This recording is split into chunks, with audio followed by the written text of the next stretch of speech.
me and let me know. Okay, here we go. So let's just start it. Another flag is that we intended to have Elena here from the Build Up team to also engage in this discussion, and she's not feeling well, so I'll be filling in for her as both a conversant and conversator. So I've got some questions for the other guests here today. We're excited to be joined by Rawan Tabu from the Sharing Perspectives Foundation and by Waidehi, who's the executive director of Solia, who many people I can tell as participants in this call know both of them through either of their roles. We're really excited to have you join us today. Do either of you want to say more about who you are and what you do?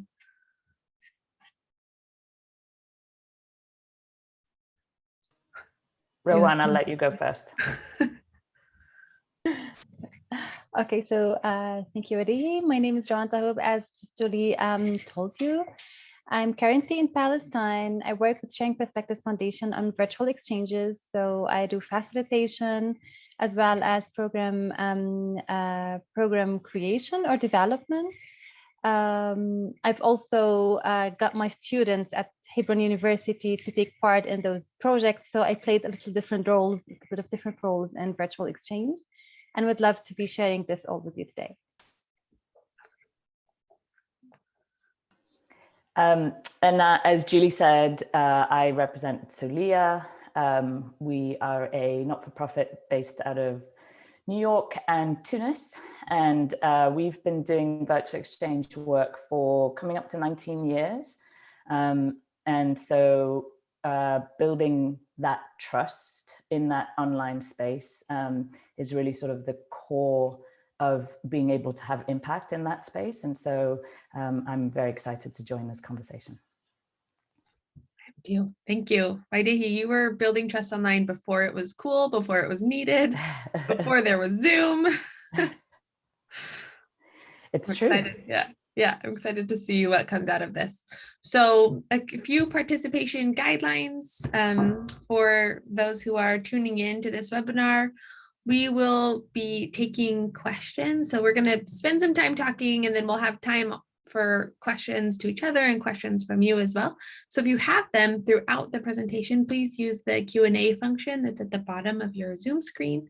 You can also, chat with each other as well in the chat, but if you want to make sure your question is definitely asked, use the Q&A function there. Okay, so I was spending some time doing a brief intro into why I think this is a relevant topic now, building trust online. And then I thought, it's better if I just ask you folks. So first question, Rawan, and then Waidehi, why do you think that this is a relevant topic to be talking about now? So virtual exchange has been important for 2 decades at least so far. And building trust have been there, as also what he said, she's been doing it for 19 years. So building trust and having communication. But with the global pandemic now, not only organizations, but also educators are moving or shifting online. And the issue of trusting and mistrusting people online became also more discussable, and people are trying to see how can we get participants or students to get all of the benefit out of what they're doing and while joining sessions and classes online. That's one of the aspects why it is more relevant to discuss it right now. I would agree. I think the geopolitical kind of situation at the moment definitely pushes us into this space of eroded trust and trying to understand where that erosion is taking place. And I think one of the factors that plays into this is the dissemination of information, right? I mean, what has happened through the online medium is how quickly information can be authored, disseminated, and consumed. And if we're not able to generate any kind of efficacy around trust in that arena, then erosion is super easy to sow, to accelerate. And so if we can figure out how to ensure that in all these online spaces, we're trying to figure out how to build rather than erode that trust, then we're going to be able to counter sort of those forces, I think. Yeah, absolutely. Yeah, that's been our experience at Build Up as well, in kind of two key domains. One in which Elena was going to talk about, which was doing this recent collaboration with the mediation support unit from the UN and working with the mediation support teams there. And that being one arena where they're seeing trust, the erosion of trust being so key and relevant, because mediation processes fundamentally are looking differently now, because those who are involved in them, those who the people are involved in them are representing, have these different levels and fault lines of trust that are being broken because of the information ecosystem that Waidehi just alluded to, of this cacophony of sources and information and misinformation and disinformation that makes that process really difficult. And then on the other hand, coming in from my role of doing, of trying to build online trust on social media, is just another, it's a beast in and of itself because of that cacophony and the medium not supporting trust, or not being, the design of the social media platforms and the online mediums in which people are discussing are built to drive conflict, not built to enable trust. And so Waidehi, where you just said, you're trying to stop this erosion or build despite the erosion, we feel like that's kind of an uphill battle that the kind of odds are stacked against. Is that something that both of you feel as well? I think so, specifically in terms of what you spoke to just now, which is that these spaces were not designed to build trust. And so if you're trying to counteract the very design of that space, that's very hard.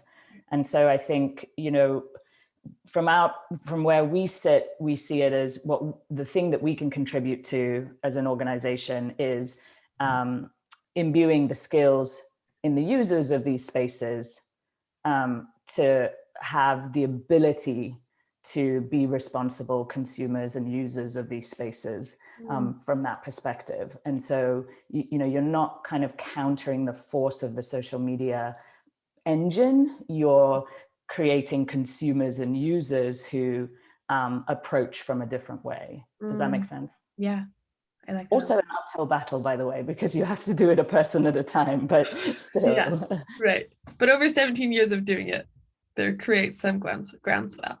Yeah, Rowan, what are your thoughts? Yeah, well, I agree about what you both were saying. And I also think what we're doing is one of the areas that we're working on is also creating safe spaces for people to build trust on. If we can't do it on social media, we're also offering different platforms.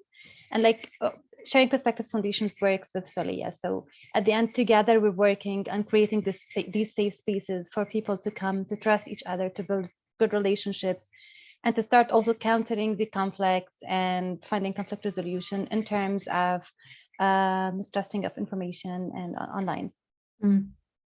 So we've kind of started talking about this question already, but maybe we just nail it down and be explicit about it. So who is or should be asking the question, how to build trust online right now? We talked a little bit about virtual exchange, online dialogue, social media, and mediators. Is that exhaustive, or who else should be asking that question? I mean, I think each human being should be asking that question, to be honest, because we're all spending that time online. And we've had this, so for us at Solia, we've always lived online, right? We've worked as virtual teams, we've done this work. And so the pandemic year was odd for us because in some ways it was just keep calm and be Solia. But on the other hand, it did matter because actually, while we all worked online, everything pivoted online, right? You were doing all parts of life online all of a sudden. And I think that suddenly it became really apparent that doing anything in this, using this modality is actually a skill. It takes certain, it has to be designed a certain way. You have to use the platforms in a certain way. You have to have a really deep understanding of the technology in order for it to go well. And so I think because that online piece has sort of touched all of us now across, levels of power, responsibility, job space, personal, professional, everything. So I really feel like that's a question we should all be asking. Wow. I agree. I couldn't agree more with that. So like thinking it from a perspective of education, I think about facilitators, mediators, and educators, like thinking about how to create safe spaces for their participants to take part in that specific online space. But thinking of it on a larger scale, I would agree with what Wadihi was saying, like each and every one of us should think about how to build a trustful communication or online. Yeah, it's really interesting. I live in Kalamazoo, Michigan. It's where Pfizer is, which is one of the vaccine suppliers. So a lot of people work here at Pfizer. It was interesting. I was talking with a friend who works there about, we didn't know that we were talking about building trust online. We were comparing kind of what our jobs do, and they're talking about the vaccine rollout and the information around that. And it just struck me so interesting that they were also trying to build trust online, towards these vaccinations. And it's the same in political campaigns. And Roman, you said education.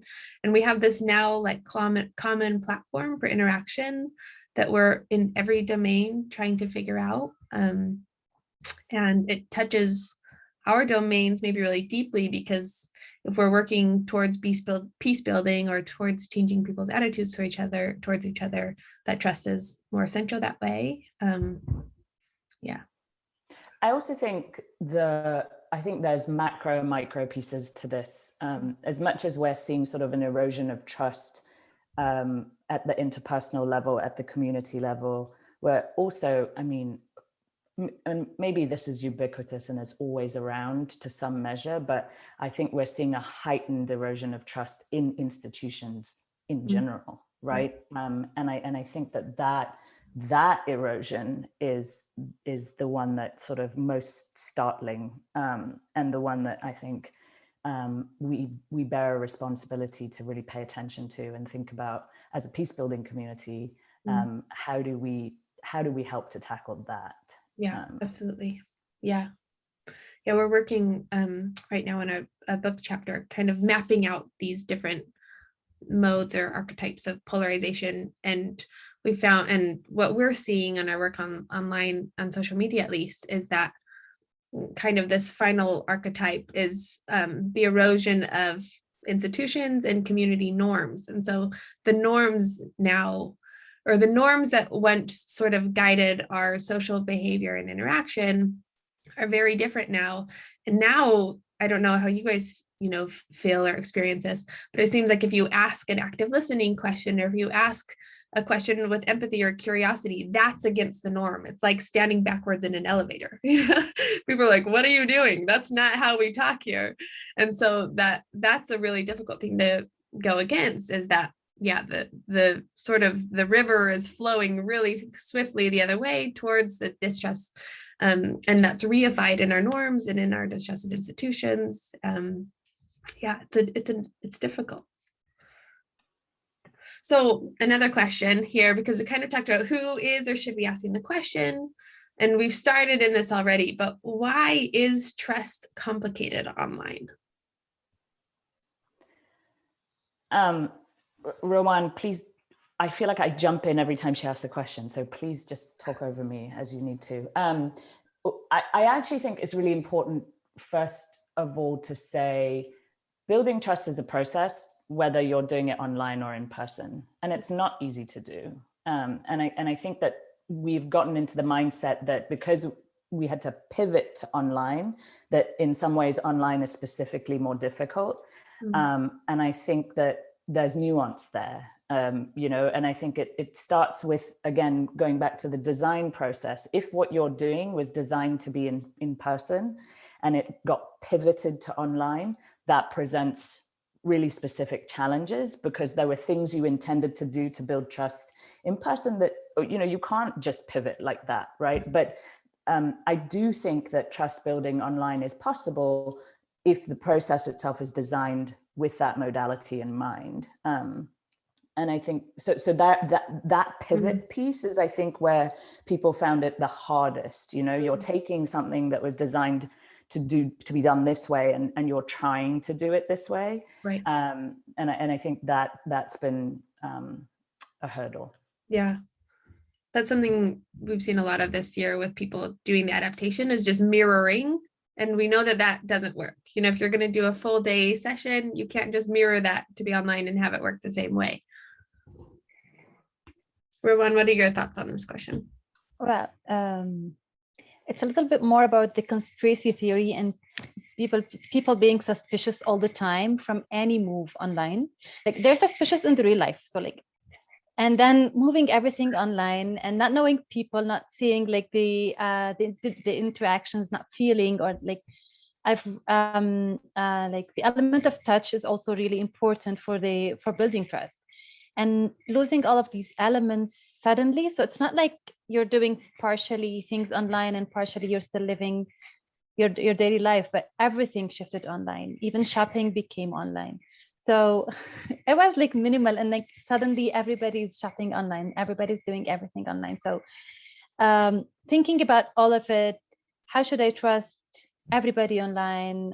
There are a lot of scandals that we're seeing in the news, either in the institutions like we're discussing before, either from people from different organizations. So building trust with people that you do not know is far more difficult, even from just building trust of shifting some of your work online.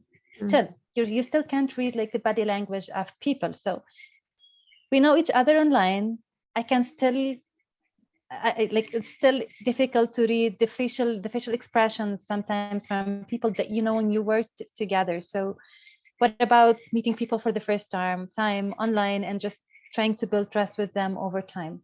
And as Badihi said, it is a process.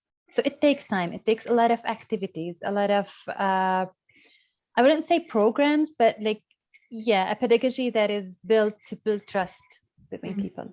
Yeah. I also think it depends on what you're trying to do.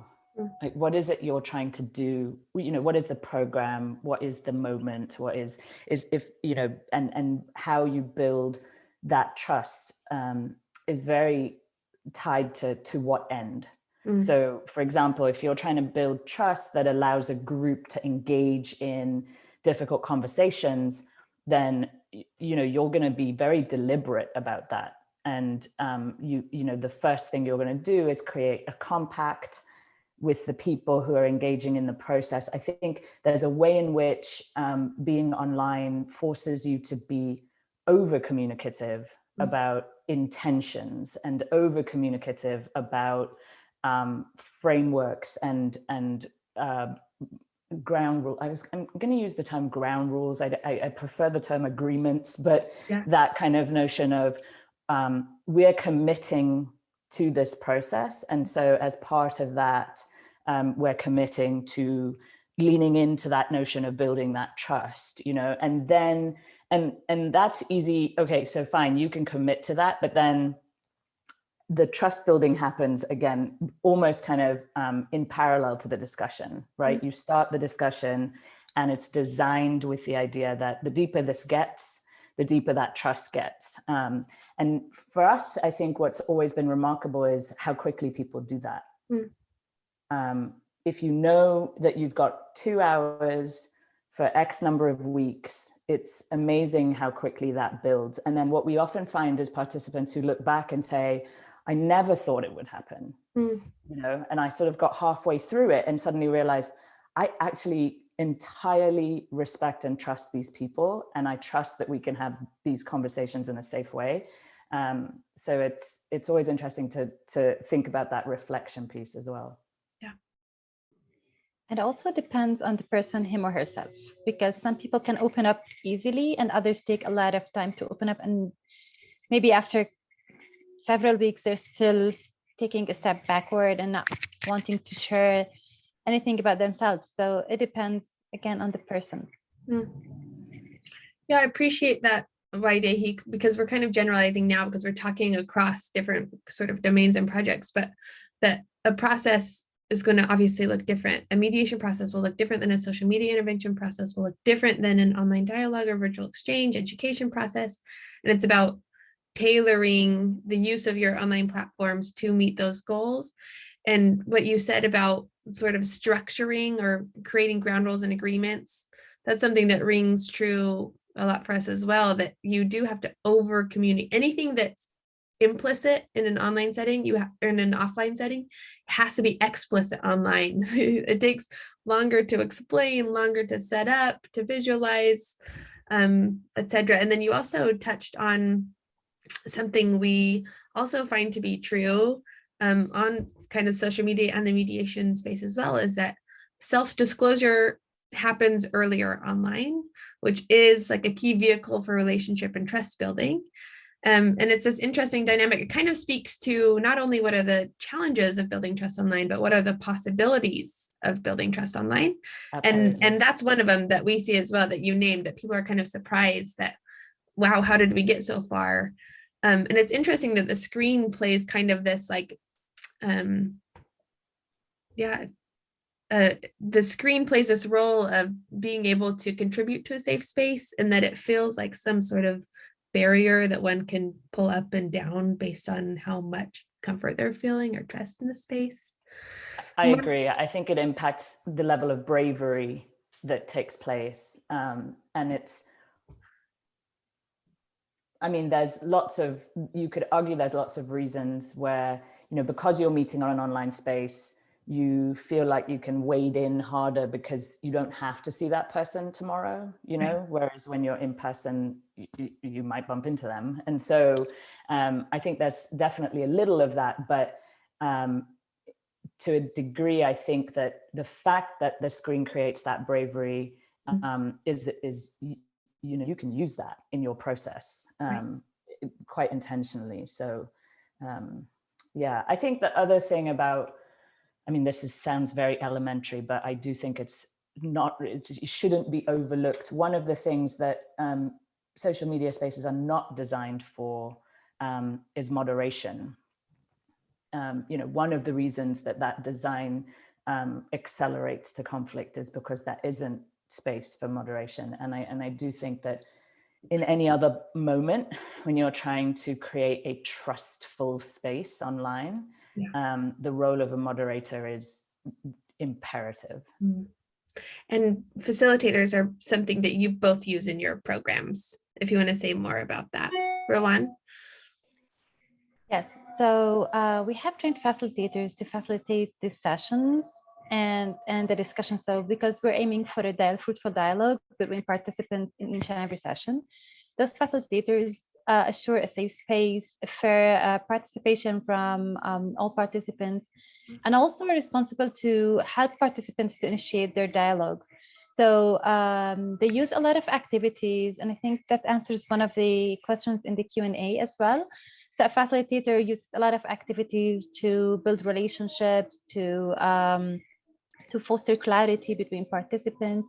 They use different tools, like, for example, the activities, but also they're encouraging active listening, they're mirroring the ideas of participants, they're summarizing and making sure that everybody is heard and understood in the discussions.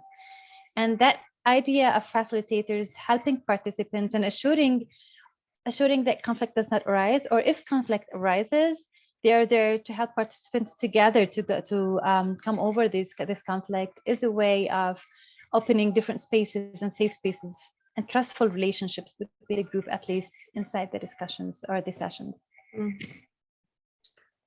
Yeah, that's something that you both of your programs have been able to do, is to sort of move people to the online set, to the container of your design. Whether it's a specific platform like Solia has, but also the model and the facilitator and the structure of how many weeks and how many hours per week. And you've been really able to shape that container in a way that I think contributes to, like, facilitating that trust building so much faster. I'm interested how that can translate to projects like our social media intervention one, where we're working on somebody else's space and not able to design that. And like you said, Vaidehi, it's not built for moderation or facilitation. And I mean, in a, as a peace builder, that like you would never just go to a conflict setting and throw everybody in a room together with no moderation or facilitation support. But that's what we do on social media every day. So I wonder if you have any thoughts or ideas around how to work on existing platforms when it's not possible to create your own container. I think you all have actually been doing a little of that, no? We've been trying. Yeah, with the, is it the Commons project? Yeah, exactly. So that's, I mean, it's, other than going back to my, my rooted belief that we have to do this one human being at a time. I do, when you are thinking about those platforms, I think what you guys have been working on is important. Some years ago when some of the dust started getting kicked up around Facebook in terms of sort of the fomenting of divisive rhetoric through that platform, we had some conversations tangentially with folks involved in that space to say, we really think if you can train the people who you are using as moderators for your content in facilitation, in content development, in doing exactly what we do with these folks who come in and training people to build that online trust, to understand the authorship and digestion of content and all that kind of thing. Let's create human beings who can help to do this. But of course, it's all about a numbers game, right? And it's a lot easier to look at AI and say, bots can do it. Yeah. And unfortunately, that's harder, So, but I don't have a good answer to how do we do this at true scale at the rate at which it's naturally occurring. Do you know what I mean? How do you counter all of it because it's happening at such mass? I don't know. It's interesting you mentioned scale, because I find that's another reason trust is complicated online, because people will automatically bring that expectation of scale into it. Once you say you're doing an online program, it's like, all right, great, you can reach, scale Absolutely. So much faster than offline. And both of your programs do reach a scale that for the domain is, it almost seems unheard of for getting that many people in a sustained dialogue program or sustained education initiative at the same time. So what are your thoughts around scale and how that, impacts your work, or is it a goal that you have?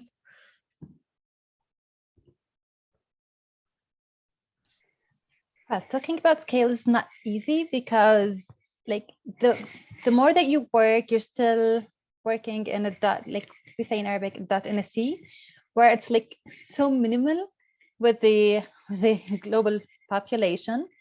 But what we do is we empower people. So those people that start with us, they take the experience. So like if we look at their testimonials after they do the programs, or sometimes some of them send us like emails saying, well, I did this and this and this. So we're activating them in their communities. And this activation helps to speed up the idea of trusting people, and also the word of mouth of these activities that we do brings different people into it. So you're creating some interest in dialogue, in mediation, in reconciliation, in terms of conflict, but you cannot actually measure the impact because you don't know who are like the direct, you know your direct beneficiaries, but your indirect beneficiaries are uncontrollable. But you can expect that you're at least spreading the word in different communities that are taking part in those programs. Yeah, I would absolutely concur with that. Also, scale's a funny word, right? In Salia, at Salia, we for a long time our reach was about 700 to 800 young people a year, and that it was a lot of work to get that many people into the program and get them out the other side and what have you. So that was up to about 6 years ago, and then we decided, okay, because we're a not-for-profit and donors want to see sort of a ramp, they want to see where are you going next. And so we decided, okay, we have to test this theory that we've always put out there, which is the modality of technology should allow us to reach far more people. And so what are the bottlenecks? What do we solve for, et cetera, et cetera? And I think this past year, we came closer to reaching about 10,000 people across various different programs. So, and we find that to be remarkable and think, wow, look what we did in just a handful of years. And then you'll say that number to some other people and they'll say, okay, but when you're reaching 1 million, and so then, which is a bit disheartening, but also I do then very much back up what Rowan just said, which is what we do see is empowerment and efficacy. It's sort of like that twofold sense of not only do I feel like I understand that I ought to do something, but I actually feel like I can and know how to do something in these moments of, seeing a difficult conversation happen or seeing misinformation being spread or whatever it is. And then when you hear exactly what Rowan said back from alumni saying, I had a conversation here, I created this campaign, whatever it is. So you have to trust that the tentacles are spreading further than just the immediate people in your programming. Yeah, that makes a lot of sense. It's harkens back to what you had said earlier as well about it being a person at a time. It's just attention. It's a person at a time. Trust requires a process. Processes are hard to scale because they're, it's a process, a lot of work. But achieving that level is 10,000 in a year is, I mean, it's unheard of. I've done sustained dialogue programs with 10 people a year, and that's a program, offline, And so it's about both harnessing the possibilities of technology, but also like staying firm in a foundation that it still takes time. It doesn't bring with it the immediacy that we think online does. It's interesting. All right. But so you don't want to compromise on the impact. You don't want to compromise on the quality, right? So that's always the push and pull of how do you grow? Right. Yeah, you could probably reach 1 million if you were just having, a 1 hour session or something and not a sustained program. Yeah. All right. So we've kind of started talking about this, but we've talked about like why is trust complicated online? And we've started bridging into this question, but I want to go deeper into it of what is possible for trust building online. And really specifically, I'm wondering if you can share what examples come to mind of successful trust building online from your own work and experiences.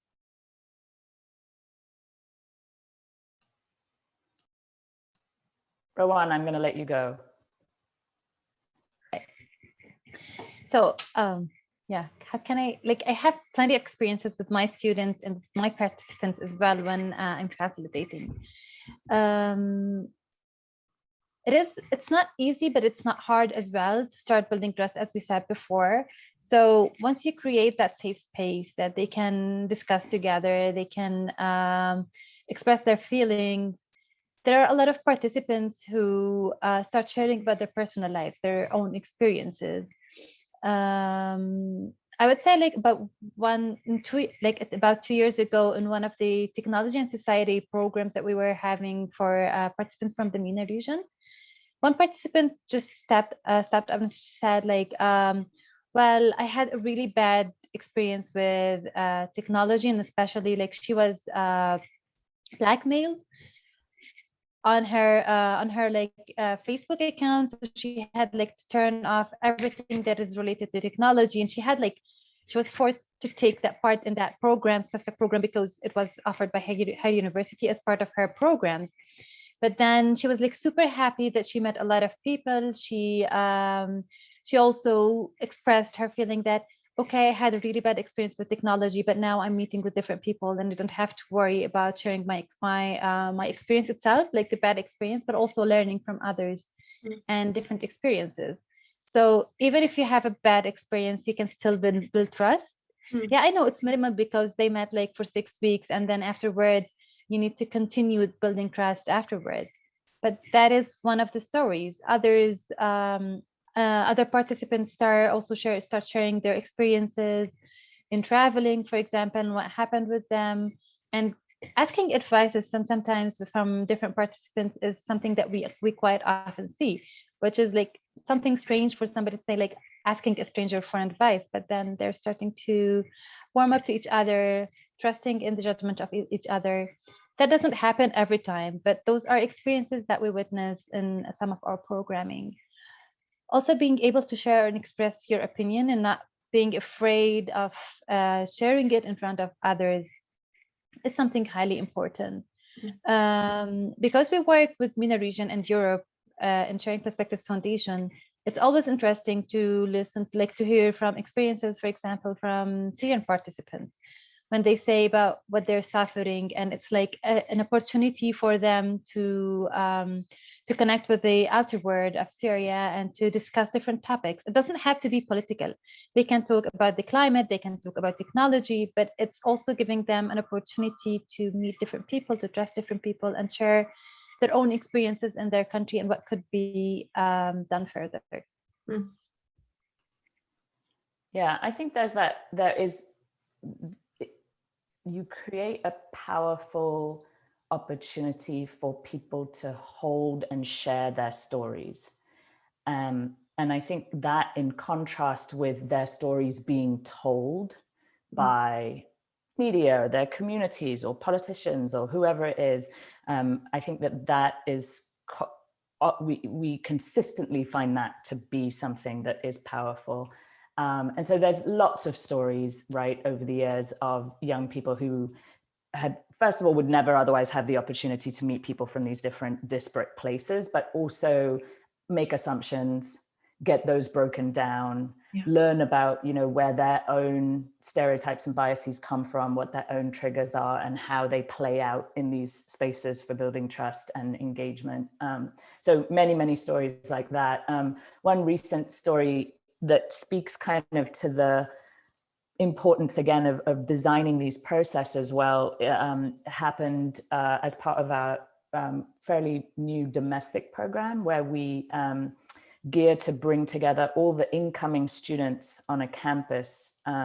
We put them into small groups across expected dividing lines, and they meet before they become, a part of the campus community. And the idea is everybody will still hit campus and people will still form tribes, which are important and powerful. But what if there's just a little bit of permeability between the walls, of those tribes? And we launched the program on a campus in a fairly conservative part of upstate New York. And, we all know we're living in a fairly politically charged moment. And one of the professors on campus later in the first semester had a moment where he wanted to open up a discussion in his class about the events that took place in the US Capitol on the 6th of January. And he said that I have two sections of my class. In the first section, we started the conversation, and of course everybody's online because it's, the Zoom moment of higher education here. And he said, cameras shut down, mics turned off. Wow. Nobody wanted to engage in the discussion because it was assumed to be a very charged discussion. And he said, so in my next class, I put it to them. I told them the story. I said, this is what happened when I tried to have that conversation just now. How do you propose we could do this differently?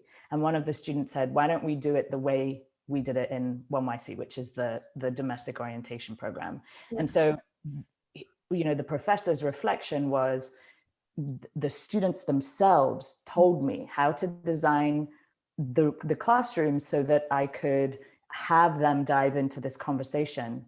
And he said, and we had a very powerful conversation as a result of that. So, I do think that for me was a very heartening story because it spoke to why it's so important to be intentional about what your intended outcome is, right? Why are you doing this, and design according to that. Yeah. I love that. I love that story because it's just that so often we just need the on-ramp, and what that positive experience for people provided that on-ramp to be able to even engage in the discussions that are necessary and would provide the opportunities to build trust, because you have to like be willing to even show up, I guess. That's awesome. All right, we have a lot of questions from people, and some people even sent in questions beforehand. So I wonder if we take some time to dive into those for our last 15 or so minutes. So these are questions this is a question that came in online beforehand, but is a common one, which is, how does platform security influence the question of building trust online? So how can we trust the platforms themselves, or how can we build trust in them, or how do we work with sort of the security of platforms we're using? I know that's a lot together, but. No, I think it's huge. And I think that, anybody who's organizing any kind of online trust building process does have to make a commitment to doing the research on what the platform is and using the right platform for the process, which is easier said than done, actually, because what we've done, what the whole world did this past year, more or less, is use Zoom for everything. Yeah. Right. And so I'm hoping that what will happen in the world of technology is you'll get different verticals, platforms built for specific intentions. But I think that the mistrust of the platform is going to set you back from the outset. And so introducing people fully to the platform, understanding what people's priorities are. So for example, our experience is people need to be seen and heard if you're building any kind of trust or you're engaging in any kind of difficult dialogue. So you have to choose a platform that's going to allow all participants to have that available to them. The other one is data. It's huge. So protection of data, what are your safety protocols? What does the platform guarantee? What do you as an organizer need to ensure is guaranteed? And then the other piece of it, and this is a little bit harder, I think, is familiarity, because one of the things that happens is people, if the vehicle is distracting, or you're not used to it, or you don't feel comfortable in it, then whatever you're trying to do in that space becomes harder as well. So figuring out how to orient people, or choosing a platform that people are already on, so that that they're oriented to it already. These are all the choice points, I think. But I do think putting some serious thought into that at the outset is important. Those are really good points. Rowan, do you have additions? No, actually, I just agree with everything that Radihi said. Yeah, I have one addition, Waidehi, which is also to manage participant expectations of what the security of the platform is. Because sometimes, it goes two ways. Sometimes people think, oh, it's online, I can put anything, I'm safe. And you have to say, no, actually, this could be monitored in XYZ ways. We're setting ground rules about not taking screenshots, not taking videos, etc. And just manage for people what is and what isn't secure for them. And then they can make their own choice. I know this came up often in the Sharing Perspectives Foundation when working with refugees and participants from Syria, is that people were afraid that the government was monitoring their use of the online. Sure. Yeah, exactly. And to a point we had to say, maybe we've done all of these things to ensure platform security. This is what we cannot monitor or make sure isn't happening. And so then it's your choice, to determine what is and what isn't safe for you. So I think that managing risk and managing expectations is another piece. And recognizing that people will be on they'll be on a bit of a spectrum, right? Some people will feel very comfortable with the idea of, sure, take a screenshot and post it. And other people will be deeply uncomfortable with that. So again, it's like that over communication of expectations and agreements around the technology as well. Yeah, definitely. Yeah, technology itself sometimes also not. Okay, how could I say? So some participants are not happy with having their videos on while we're doing our programming. We're making sure that all of them have the opportunity to be seen and heard. Some participants still have the element of mistrusting their videos to be shown. One of them is not to be recorded, not to be taken a screenshot of. it could be also cultural elements, but all of those together should be like encountered in like orientation or also building trust during the sessions or during the program itself. Mm. Yeah, Rawan, I want to have like a follow-up webinar 2.0 with you, because I found that really fascinating. That so for background, Rawan managed like the first Arabic only speaking virtual exchange that I know of. And you saw interesting cultural differences with that program versus the English speaking programs. Is that right, Rawan, in terms of like what mistrust looked like? Exactly. There are different elements of mistrust, like in that particular program, because participants were unwilling to turn on their cameras. They're always giving like different excuses, or maybe also the culture itself. So participants were comfortable with with smoking a cigarette in front of the screen, while others were not comfortable in turning on their cameras. So those differences that we've never seen, for example, in an English course, even if the same participants are taking part in the English courses.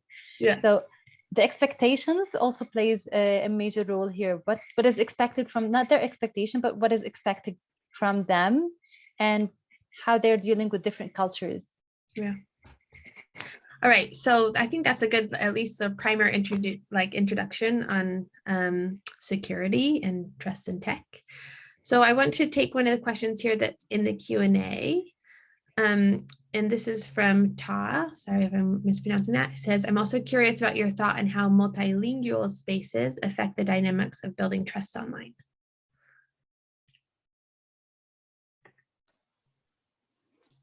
Yeah, I mean, I think that's a big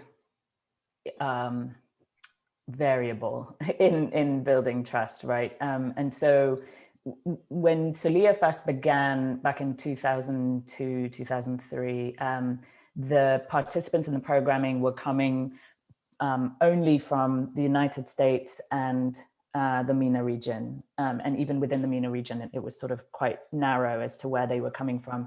And so the commitment that the organization had made at the outset was that we would have one English speaking and one Arabic speaking facilitator in every dialogue process, to ensure that, you know, you're offsetting power dynamics, you're ensuring linguistic kind of balance and so on and so forth, which was very effective until we started to expand our geographic footprint.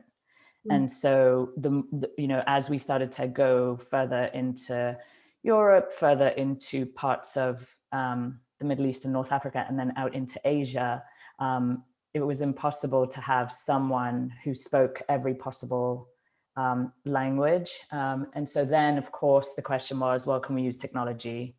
And the challenge is technology has even now not come as far as we'd like it to from the perspective of translation. So to give you a specific example, even dialects, right? So if you have a technology that is able to translate easily standard Arabic, the moment you put someone else in that room, you know, you lose the efficacy of that technology. And so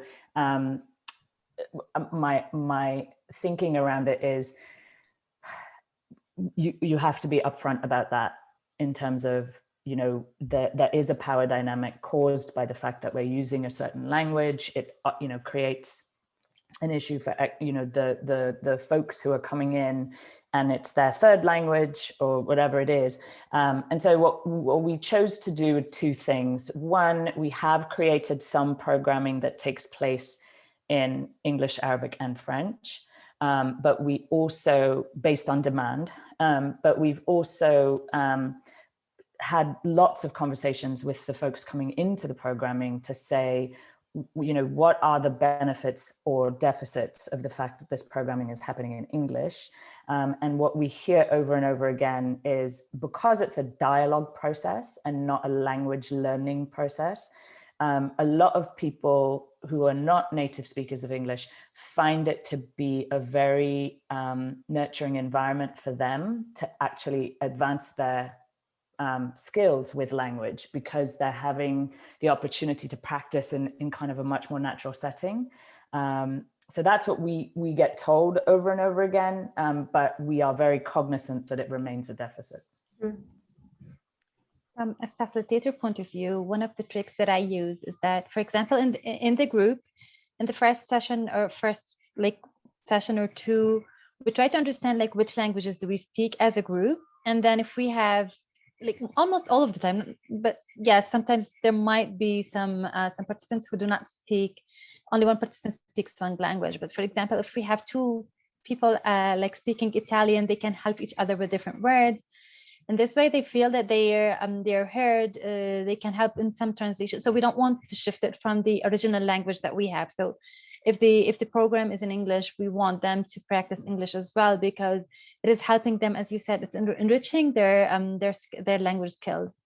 But asking them to help each other with different phrases and words creates like more trust within the whole group. That makes sense. All right, we're going to take another question that was sent in beforehand. And this is about transfer, which I think is quite interesting. So how do I transfer digital trusts, if you started there, into the analog space, which may hold some surprises when my usual senses start working again, or maybe not anymore. So if you've started online, how do you transfer that trust to be offline?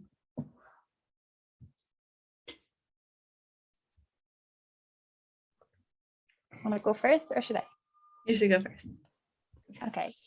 So it's not easy to like, it is as difficult as shifting from analog to online, because then you're losing some senses. But now you've been trained to work without your senses, and you're like shocked with all of the senses together to work with it. I think what would work well is just like you started by breaking the ice online and creating a circle of trust, you can start doing it offline again. So giving some different aspects of breaking the ice, different activities to get on board again. Maybe also build on the experiences that you had. I'm building on, like, if we have a group and then we're moving them, the same group to meeting personally. So you start again, you've worked with them, you've built a lot of trust online, and now you're taking it again, but you need to start showing them how to build trust with their senses, because they know a lot of things about each other, and now they're super suspicious and trying to verify it. And that's the attempt of verifying the information that I've learned about you online is also not that easy. So trying to comfort them and give them the space with the different activities would be a start. But also then they'll start developing again the circle of trust based on the touch, on the body language itself. So I wouldn't claim that they have like the perfect answer for it, but this is how I would do it. I will give them the opportunity to start again.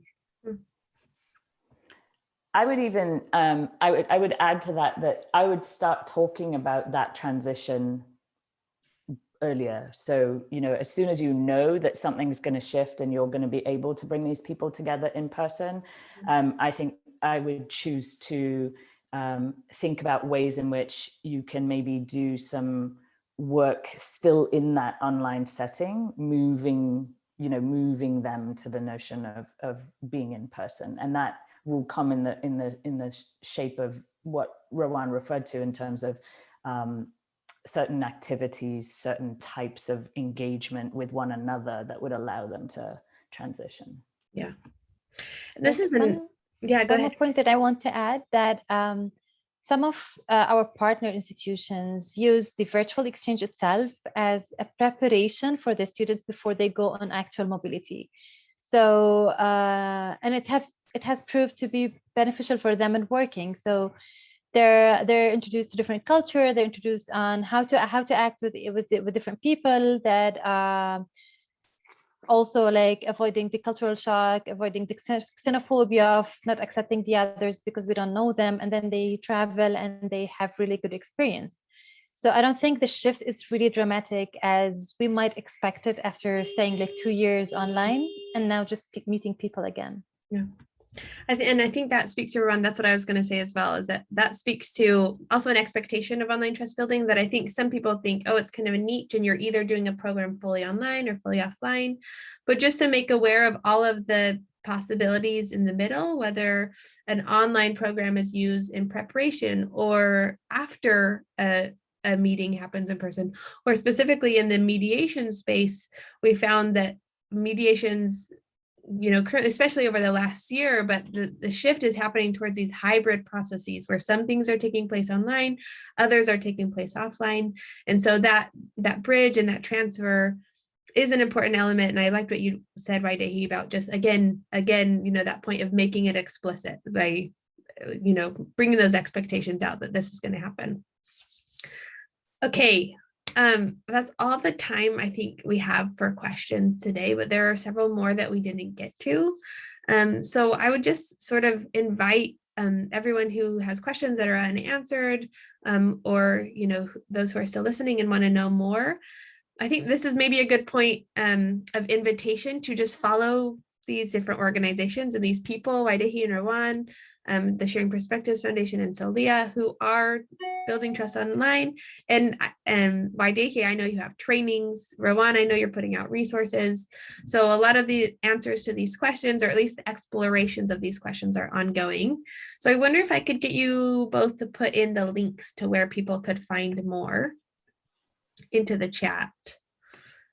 And that can be a good way to continue the conversation. One link that I'm going to be putting in is that I had mentioned a few times, this work with the Mediation Support Unit. We have put out a course in collaboration with them on online mediation, and it includes a section in there on building trust online. So I'm just going to also put that in.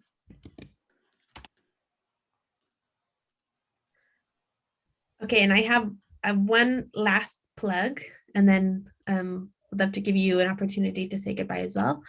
If these are questions that you are thinking about, building trust online and how you've adapted over the pandemic to do that, we have the Build Peace Conference coming up this year. It's annual, and it's a conference that's focused on the intersection of technology and peace building and arts. And we're currently accepting applications to contribute to this conference in the form of short talks and workshops. So if this is something that you feel like you have things to say about, please submit your application to contribute to the Build Peace Conference. I can put the link there in the chat as well. Rowan, Waidehi, any final words that you want to say? No, just to say, I think people should not shy away from trying to create opportunities for people to continue to build trust online. I agree, and I would like to thank everybody for being here today, and to thank both of you, Tuli and Waidehi, for a great discussion. Yeah, thank you you all so both. much. Bye.